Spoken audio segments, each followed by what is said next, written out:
પાટીદારોને અનામત ન મળે તેવું મન બનાવીને બેઠેલા મુખ્યમંત્રી આનંદીબહેનની રાજકીય જીતને પગલે આંદોલન વકર્યું। એટલું જ નહીં, પંચાયતોમાં ભાજપને હારનો ભોગ બનવું પડ્યું હતું। આખરે ભાજપના રાષ્ટ્રીય પ્રમુખ અમિત શાહે ના છૂટકે આનંદીબેન પટેલની હાર્દિક પટેલને જેલમાંથી નહીં છોડવાની જીદ સામે મોરચો માંડવો પડ્યો હતો। હાઈકોર્ટમાં સરકાર પક્ષ તરફથી હાર્દિક પટેલનો વિરોધ કરવા અમિત શાહે ફરમાન કર્યું છે। છેલ્લા 8 મહિનાથી જેલવાસ ભોગવતા હાર્દિક પટેલ સરકાર માટે માથાનો દુખાવો બન્યો છે।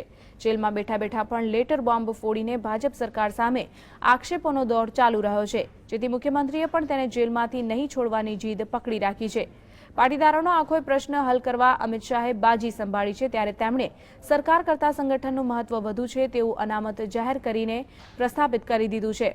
તેમણે હાર્દિક સામે ઝૂકવું પડે તેવી સ્થિતિ સર્જી દીધી છે, કેમ કે પાટીદાર અગ્રણીઓ પણ સમાધાન પહેલા હાર્દિકને જેલ મુક્ત કરવાની માંગણી કરી ચૂક્યા છે। આ કારણોસર અમિત શાહે બીજી મે હાઈકોર્ટમાં રાજદ્રોહના કેસની સુનાવણી છે, ત્યારે સરકારે પક્ષેથી કોઈ પણ વિરોધ નહીં કરવા ફરમાન જારી કર્યું છે। આમ પાટીદાર સવર્ણનો અનામત જ નહીં પણ આંદોલનકારીઓને જેલ મુક્ત કરાવવામાં ભાજપના રાષ્ટ્રીય પ્રમુખની મહત્વની ભૂમિકા રહી છે તેવું સાબિત કરી દીધું છે। આ સંજોગોમાં આનંદીબેન પટેલને કારણે જ પાટીદાર યુવાઓ જેલમાં સબડી રહ્યા છે તેવો સંદેશો પાટીદાર સમાજમાં વહેતો થયો છે। મુખ્યમંત્રી આનંદીબહેન દ્વારા રાજહટ અને સ્ત્રીહટથી સામાન્ય બાબતમાં હાર્દિકને અન્યાય થઈ રહ્યો છે, તેનાથી પ્રજામાં નારાજગી છે। હાર્દિકે એવો તો કયો રાજદ્રોહનો ગુનો કર્યો કે સત્તા સામે આવા બંડખોર આંદોલનો તો ગાંધીએ સરદારે પણ કર્યા હતા।